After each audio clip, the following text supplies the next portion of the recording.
Oi, eu sou a Cristina Grêmio, colunista da Gazeta do Povo, e nesse vídeo entrevisto o deputado estadual pelo Paraná, pelo Partido União Brasil Paraná, Fernando Francischini, eleito em 2018, que no fim de 2021 teve o mandato cassado pelo TSE por causa de uma live que ele fez no dia das eleições, no primeiro turno de 2018, denunciando que havia recebido informações de vários eleitores que tiveram problemas nas urnas. Foi cassado por suposto crime de ato antidemocrático, de questionar o sistema eleitoral. Alegaram que ele fez um mau uso dos meios de comunicação, sendo que as redes sociais sequer são consideradas meios de comunicação pela legislação brasileira. A gente viu o que aconteceu nos últimos dias, ele recorreu daquela decisão da cassação, conseguiu uma liminar através do relator do processo no STF, ministro Nunes Marques, e em poucos dias, muito rapidamente, de uma forma muito estranha, que nunca acontece assim com tanta celeridade no STF, a segunda turma julgou o caso e derrubou a liminar de Nunes Marques. Então, nesse momento, ele está com um mandato cassado. Acompanhe a entrevista. Eu estou então aqui com o deputado estadual do União Brasil Paraná, agora com mandato cassado, na verdade o processo ainda está em andamento, Fernando Francischini, para explicar um pouco melhor para nós a visão dele, o que aconteceu exatamente desde as eleições de 2018 até esse momento em que TSE cassa o mandato, STF concede uma liminar voltando, né, restabelecendo o mandato, e aí 2, 3 dias depois já a segunda turma faz aquela votação em que o resultado de novo pela cassação do mandato. Deputado, muito obrigada por estar aqui à disposição dos leitores, dos espectadores da Gazeta do Povo. Vamos tentar entender um pouco melhor esse imbróglio através da sua visão, né? Porque, obviamente, quem está envolvido tem muito mais informações. Cristina, obrigado pelo convite, estar aqui, obrigado à Gazeta do Povo, sempre um veículo que preza pela liberdade e ouvir todos os lados de cada notícia. E é muito importante, talvez, o posicionamento, porque a minha cassação abre uma brecha de jurisprudência que não é só para políticos, abre para jornalistas, comunicadores, abre para o cidadão comum, já que o TSE, com a minha decisão, que agora está em julgamento, o mérito ainda falta ser julgado pelo Supremo, eles só julgaram a tutela antecipada, né, uma liminar, pode colocar o cidadão comum, que critica, que cobra, que denuncia pela rede social, enquadrado em abuso também, porque a internet passa a ser meio de comunicação para fim de configuração de abuso pela Justiça Eleitoral. E a gente, se aproximando de um pleito eleitoral, que nós sabemos que tem um dos candidatos a presidente, o presidente Jair Bolsonaro, que é um candidato que usa as redes sociais com prevalência, já que tem um problema ideológico, vamos chamar assim, com a imprensa, com a grande imprensa, nos parece muitas vezes que é querer censurar determinado tipo de pessoa que quer se manifestar na internet. Isso é muito engraçado, né? Porque o Brasil, agora dizem que o Brasil está polarizado. Eu diria que o Brasil está pluralizado. Sempre houve polarização na história da humanidade em relação a tudo, absolutamente tudo. E isso nunca foi problema, as pessoas pensam de forma diferente, né? Mas há uma pluralidade de ideias, de ideologias, e o que acontece é que todo mundo tem voz hoje em dia. Então, a gente vive um momento mais barulhento mesmo. O que está aparecendo é assim, uma parte das pessoas que está, obviamente, pela liberdade, está com o senhor sendo seu eleitor ou não, está com o presidente Bolsonaro sendo apoiador, eleitor do presidente Bolsonaro ou não, pela defesa das liberdades, está achando um absurdo isso, porque é absolutamente ilegal pelos olhos do cidadão comum. Não existe em lei esse crime de falar nas redes sociais o que se pensa, nem o crime de fake news, né, que eles tentam atribuir a muitas pessoas aí hoje em dia. E a outra parte está convicta de que o STF está agindo como um delegado de polícia. O senhor, por acaso, é dessa área, né, delegado de Polícia Federal, mas eu vejo uma parte da população apoiando como se precisasse haver a mão pesada da lei sobre qualquer um que fale algo que eles não querem ouvir, como, por exemplo, criticar o sistema eleitoral, que foi o seu caso, né? São duas coisas, né, Cristina? Primeiro, não existe lei de fake news. Quem legisla é o Congresso Nacional, não é o Poder Judiciário, no caso o Supremo ou o TSE. Se está lá em debate nas comissões a lei de fake news, que não conseguiu nem ter o mínimo de votos para passar numa comissão, imagine ser aprovada pelo Congresso Nacional. O que é fake news? o que é verdade, o que é mentira, quem vai aferir qual é a verdade e qual é a mentira? Ninguém sabe. Criaram veículos agora, agências de verificação. Mas o que é uma agência de verificação? Depende da ideologia de quem está sentado atrás dessa agência. E o segundo, o Lula está dizendo abertamente que, se ele voltar a presidente, ele vai fazer o controle social da mídia.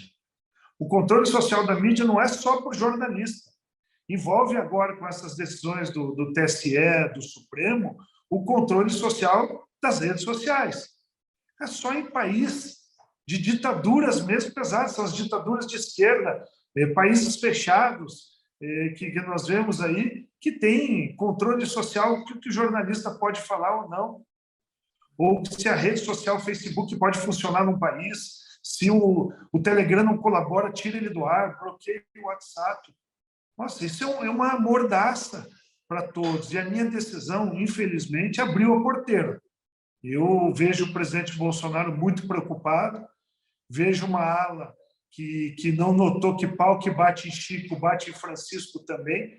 Hoje pode ser em mim, amanhã pode ser num político de esquerda, pode ser. Então, mesmo a Érica Cocai, que disse há poucos dias que houve fraude na eleição para eleger o presidente Bolsonaro, postou nas redes sociais dela. Eu não sou a favor dela ser caçada, igual eu fui, ou investigada. Eu defendo que ela tem o direito de falar a posição dela e responder pelos excessos, com a própria lei que existe hoje, calúnia, difamação, mas ela tem imunidade parlamentar. Eu posso não gostar da atuação política dela, posso não concordar, mas ela tem lá X mil eleitores que escolheram ela porque pensam igual a ela. Nossa democracia está se subvertendo para uma posição de que, se não concorda com o que eu penso e eu estou no poder, aquilo é fake news, vamos caçar e ameaçar para ninguém falar mais. Eu estava uma coisa muito engraçada, Cristina, esses dias pensando em futebol. Não sei se você já cobriu futebol na tua carreira, mas eu penso assim, Corinthians versus Palmeiras. Tá? Aí o juiz da partida é um juiz corintiano. Já trabalhou no Corinthians, já foi advogado do Corinthians. O VAR é um software criado pelos corintianos e quem opera o VAR é um corintiano. Aí o palmeirense fica louco da vida com tudo que está acontecendo e vai reclamar de tudo aquilo, daí ele é caçado, não pode mais jogar futebol. Você está falando mal do juiz corintiano e do VAR, não vai mais jogar. Você, vou bloquear tuas contas, porque você daí não tem como ir na rede social ter alcance para me criticar. Perfeita analogia. E a torcida do Palmeiras, que começa, por sua vez, a falar para reverberar aquela indignação, também é caçada, também é censurada, né? Tem suas redes sociais bloqueadas por ordem das mesmas cortes que analisaram a questão. É muito estranho isso mesmo que a gente está vivendo. Agora, vou caminhar um pouquinho para fora e a gente volta para dentro do seu processo. A lei brasileira, a Constituição mesmo, prevê que o único fiscal do Tribunal Superior, da Suprema Corte, no caso, quando ministros, juízes extrapolam suas funções ou e cometem ilegalidades mesmo, é o Senado. E a gente está vendo um Senado extremamente omisso, especialmente porque o presidente do Senado faz questão de engavetar todos os pedidos de impeachment que chegam à sua mesa. Todos eles fundamentados, até onde eu saiba, inclusive por nobres juristas, os mais respeitados juristas do país, e com muita fundamentação, né? Ele deveria, no mínimo, levar adiante a votação para ver, pode ser que não decidam pelo impeachment de um ministro, mas para ver como o Senado, como representante da população, decide. Então, a gente está com um problema institucional muito grande, não é só no judiciário, né? O Senado não está fiscalizando, o Senado não está atuando como a Câmara Alta do nosso país, onde deveriam ter os políticos mais experientes. O presidente do Senado está totalmente cooptado politicamente, veja, pelo Supremo Tribunal Federal. E isso é muito grave, porque o sistema de freios e contrapesos que diz que rege os três poderes e que um fiscaliza, outro executa, outro puxa daqui, por dali, que é para poder ter estabilidade e harmonia, não está existindo. Ontem eu vi o presidente extremamente indignado, revoltado com a minha cassação, falando e dizendo que não cumpre mais decisão judicial. Isso é muito grave, o que a gente está vendo acontecer, do presidente se sentir tão indignado com as ordens que vêm, que ultrapassam o que é previsto na Constituição. Eu não vejo isso há muito tempo. Está na hora agora E o de duro é ter que um aí o Senado presidente externa essa revolta, que ele também ouve da população, porque por acaso é um presidente, acho que o primeiro presidente do Brasil que tem esse contato tão direto com a população, ele externa isso e ele é acusado de antidemocrático. E seus apoiadores ou as pessoas que se revoltam com essas ilegalidades e inconstitucionalidades do Supremo e do Senado, que também não está cumprindo sua função, são considerados antidemocráticos, produtores de fake news, essas tipificações penais fictícias aí que estão surgindo no diálogo, né, no debate público. Não, e são tipos, você mesmo, nós comentávamos, a análise jurídica é muito subjetivo, a interpretação da lei eleitoral. Serve para uma, não serve para outra. A gente tem casos iguais aos meus que já estão há mais de um ano com liminar contra a decisão do TSE como um todo, e essa não foi obrigada, não causou nenhuma consternação nos ministros, que obrigou em 2 dias a levar para o plenário. Por quê? Porque não era o meu caso que atingia o presidente Bolsonaro. Eu venho dizendo, e agora eu tenho talvez mais consistência para fazer isso, está em andamento um processo dentro do STF e TSE para cassar o registro do presidente Bolsonaro ou deixar ele inelegível durante a eleição. Isso é muito grave. Ver algumas matérias que eu li, teve uma matéria do Globo também, falando que houve uma combinação entre os ministros, não sou eu só dizendo, é uma matéria grande do jornal o Globo de hoje. Nós vimos publicamente aqui o ministro Alexandre de Moraes anunciou na quinta-feira, no simpósio de direito eleitoral, que essa decisão minha ia cair muito rápido. Ele já chamou de obstáculo, né? Chamou de obstáculo ainda. Obstáculo, quer dizer, eu sou obstáculo ao quê? A uma ameaça ao presidente da República? Eu sou uma ameaça para tirar o presidente da República da eleição? Eu sou uma ameaça para fazer o presidente da República fechar a boca e não falar o motivo que ele foi eleito, que era falar. A gente queria um presidente verdadeiro, muita gente reclama do jeito dele, mas a gente votou em alguém que fala a verdade. A gente, às vezes, fica assim, nossa, mas ele fala mais duro do que os outros que a gente está acostumado, polido, certinho, mas é uma verdade atrás da outra. Às vezes, alguns se sentem mal, mas é melhor escutar a verdade do que escutar a verdade maquiada como nos últimos anos. Tudo era maquiado que chegava para nós. Até porque essa verdade maquiada, sim, poderia ser enquadrada como fake news, a meu ver, né? É minha opinião, deixe claro. Porque realmente é tudo muito subjetivo, né? Deputado, eu queria voltar à origem do problema, que são as eleições de 2018, o primeiro turno das eleições de 2018. O senhor ali quase vendo o fechamento das urnas, faz uma live relatando fatos que os seus eleitores estavam trazendo a público, né? Vídeos, enfim, de problemas que tinham encontrado nas urnas. Mais especificamente, aquele conhecido, a pessoa digitava o número 1, querendo votar no presidente Bolsonaro, que tinha o número 17, e já aparecia a foto do candidato Haddad, que era número 13. E alguns casos houve urnas impugnadas, enfim, mas isso não foi totalmente esclarecido, e o TSE afirma que foi apenas uma falha mecânica em algum problema pontual ali. O senhor acha, agora já com o distanciamento do tempo, que há informações que ainda precisam ser reveladas para a população acerca do funcionamento das urnas, especificamente, ou que realmente isso está esclarecido e hoje não faria mais aquela live que fez naquele dia? Cristina, eu faria tudo de novo, porque foi importante para trazer construção do debate. Foi minha opinião, foi a denúncia de um parlamentar. Eu acho que o importante para o cidadão que está nos assistindo agora é entender que eu era presidente do partido do presidente da República, do candidato a presidente que estava na frente, disparado nas pesquisas. Eu recebia denúncias e eu era o responsável por fiscalizar as sessões eleitorais pelo meu partido, perante o Tribunal Regional Eleitoral. Então, eu tenho pilhas de vídeos, mas mentiram nas matérias. A maioria das matérias foi mentirosa. Por que as matérias foram mentirosas? Porque não leram o processo. Eu não divulguei o vídeo de São Paulo, que dizem que é um vídeo montado. Eu fiz um vídeo meu. O vídeo meu contava que eu estava recebendo denúncias, que eu tinha um vídeo de pessoas, o pai do deputado Neyler Prevost, o Luiz Antônio, um grande amigo meu pessoal que foi, inclusive, testemunha nesse processo. Ele foi ouvido, falecido, uma grande pessoa, foi lá e bancou lá, olha, eu não conseguia votar, eu digitava, não conseguia. E mentiram de novo.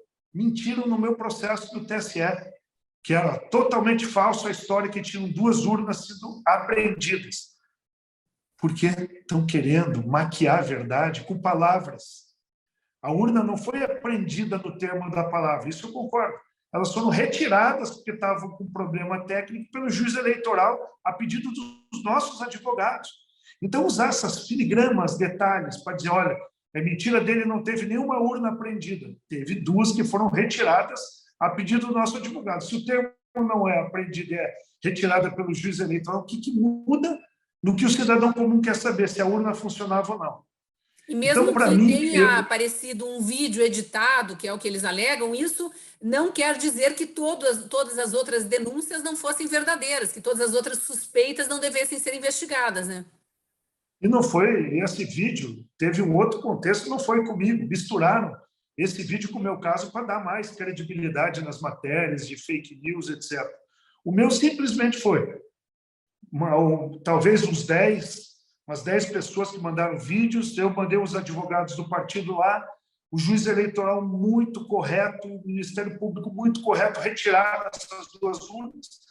Essas urnas foram periciadas. No processo diz que as urnas apresentaram, como você mesmo falou, defeitos técnicos, falha de transmissão, não conseguiram comprovar se houve fraude. Eu usei essa palavra forte porque eu estava revoltado, indignado, como você viu o próprio presidente ontem sentindo que podia ter algo, e eu usava a minha imunidade.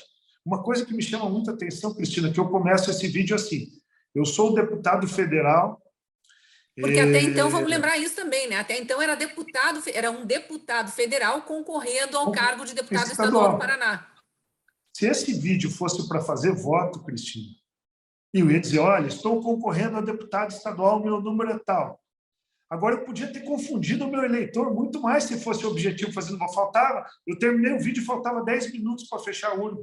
Comecei faltando uns 22, terminei com 10. E eu dizia assim, como deputado federal, usando a minha imunidade parlamentar, eu sou presidente do partido, não dá para aceitar isso, o que está acontecendo? O já foi lá, olha aqui, daí mostrei ainda o termo de retirada das urnas. Quer dizer, eu mostrei até o termo de retirada das urnas no vídeo. Ou seja, não era para fazerem tanto, né? Eu vejo hoje Renan Calheiros dando risada da minha cara, Lula, cheio de crimes, todos eles pilhas de crimes, não cabe na sala que eu estou aqui dentro. Todos elegíveis, Dilma elegível, ninguém responde a mais nada, descondenados, e eu que não tenho uma vírgula na minha ficha, nada. 33 anos e alguns meses de trabalho de serviço público, só de concurso público, os últimos como delegado da Polícia Federal, inelegível, Cristina, por 8 anos, não posso ocupar função pública por 8 anos. Eles deram uma pena capital para mim, politicamente. Exatamente como eles fizeram com o deputado federal Daniel Silveira, né? Tentando pegar para Cristo e dar um recado para a sociedade: calem-se ou vai espirrar para todo lado, vai afetar todo mundo, que é o que estão fazendo mesmo com youtubers, com jornalistas, com caminhoneiros, qualquer um que ouse falar algo que eles não querem ouvir, que eles não querem não só ouvir, como eles não querem que seja propagado, né? Eu acho que isso é muito grave, né? A violação da liberdade de expressão como um todo, que no meu julgamento eles relativizaram a liberdade de expressão. Qualquer país do mundo, você pega, por exemplo, os Estados Unidos, tem uma emenda específica da liberdade. Ontem, no meu julgamento, eu vi um dos ministros, o que liberou o Lula lá, para concorrer esse ano, dizendo que as liberdades não podem ser relativizadas, que os princípios fundamentais também, quando há um fato tão grave. O meu fato grave foi aquele vídeo de 10 minutos cobrando atuação sobre as urnas, usando talvez uma palavra forte que foi fraude. É um absurdo, Cristina. Ainda cabe algum recurso, deputado? Não, ainda está lá meu recurso extraordinário, o ministro Cássio Nunes ainda é o relator do meu recurso, mas eu não vejo a mínima chance de aprovação. Mas eu tenho certeza que a minha atuação política agora é muito maior do que era antes. A dimensão política que tomou o meu caso possibilita agora que eu ande os outros estados, eu vou andar todos os estados nessa eleição, eu vou visitar outros países denunciando tudo que está acontecendo aqui no nosso país. Eu acho que essa função, pela visibilidade que eu tive nos outros dias, me credencia para que não fique dessa forma. No meu caso, foi uma grave violação do direito da liberdade de alguém, simplesmente para dar um recado para o presidente da República ou para criar uma jurisprudência para poder pegá-lo. Principalmente, você me perguntou e eu não disse, eu confio nas urnas, desde que as Forças Armadas estejam junto, operando o dia da votação. Por quê? Porque eu quero alguém além do juiz corintiano sentado junto lá, olhando o que está acontecendo, para não ficar só no corintiano, ou o juiz palmeirense, não importa, não pode ter lado. Contagem pública, né? Como prevê o Código Eleitoral, que nunca houve, a contagem não é pública, os fiscais dos partidos não acompanham. Olha, o maior absurdo, Cristina, com tudo isso, é não ter sido aprovado o voto impresso. Todo mundo mentiu, principalmente as autoridades que estão envolvidas nisso tudo, dizendo que a pessoa ia sair com o voto na mão para vender e mostrar. Era mentira, porque o projeto todo era uma câmara de vidro e que a impressora você só via o bilhetinho lá dentro pelo vidro para confirmar se o teu voto eletrônico era aquele. Quando você dava enter, ele cortava e derrubava isoladamente. Ninguém saía do papel. Estão comparando tanto com o Pix, mas é exatamente o Pix. A gente confirma ali, a gente olha se as informações estão corretas, confirma. Depois, se quiser, obviamente, a gente consegue compartilhar o comprovante, imprimir até. Mas na urna era para você conferir e permitir que o voto caísse e fosse, obviamente, uma segunda camada de proteção em caso de necessidade de recontagem, né? Com certeza, e isso mentiram no processo. Teve intervenção de ministros do TSE e do Supremo que foram dentro do Congresso Nacional fazer lobby pela não aprovação do voto. Em relação a isso, o Senado também se omitiu. Né? O Senado também se omitiu, porque isso é um ativismo claro e impossível de se aceitar. Cristina, você veja, por que tanta preocupação com o voto eletrônico? Se está tudo certo, tudo correto, está tudo funcionando, Forças Armadas, vem aqui, olha tudo, abre a janela, a cortina, o armário, fuçem tudo, porque não tem nada aqui para se achar. Durou 1 mês, 2 meses a parceria com as Forças Armadas, porque acharam que um monte de gente sem conhecimento para lá, chegaram engenheiros do ITA, do INE, gente com mestrado no exterior que entende tudo de cyber, violações, e isso criou um constrangimento danado para os técnicos que se achavam acima do bem e do mal, que eles sabiam tudo. Eu acho que chegou a hora da sociedade como um todo exigir que isso seja mais aberto. Código-fonte na mão das Forças Armadas para ela poder acompanhar tudo. A tal sala secreta que existia nas entrevistas de todos eles, depois ela desapareceu porque não gostaram do nome. Tem tanta coisa pendente a ser debatida e agora eu não tenho mais mandato. Não caçaram meu mandato? Me deixaram solto para falar o que eu quiser. Agora, só falta, nos próximos dias, ter busca na minha casa, sair um mandado de prisão para mim. Que país é esse? Que democracia é essa? Que só falta agora? Eu recebo um recado direto, Cristina. Pare, baixe a temperatura. Eu não vou baixar temperatura nenhuma. Se esse país era uma democracia, eu vou ter o direito de continuar fazendo isso. Por isso eu escolhi o teu programa para dar essa entrevista, porque eu sei que aqui é liberdade de ideias, você respeita as ideias antagônicas e por isso que era tão importante a minha vinda aqui hoje com você. Deputado, e nem falamos das suas redes sociais, que eu sei que o senhor já sofreu um bloqueio no Facebook, no dia seguinte do julgamento na segunda turma, muito estranho, mas a gente vai deixar para a cobertura aí da Editoria República as novas informações. Agradeço pelo seu tempo e a gente continua acompanhando, obviamente, tudo para poder falar aqui sobre a necessidade de se respeitar a liberdade, que, afinal de contas, está garantida na Constituição brasileira. Cristina, minha atuação agora vai ser essa, atuação fora de mandato, pelas liberdades individuais, o cidadão comum poder usar suas redes sociais, o parlamentar vai voltar a ter imunidade para denunciar. Acho que isso é o mais importante agora. Queria agradecer você e a Gazeta do Povo por esse espaço tão democrático em que nós podemos debater ideias novamente. Obrigada, boa sorte.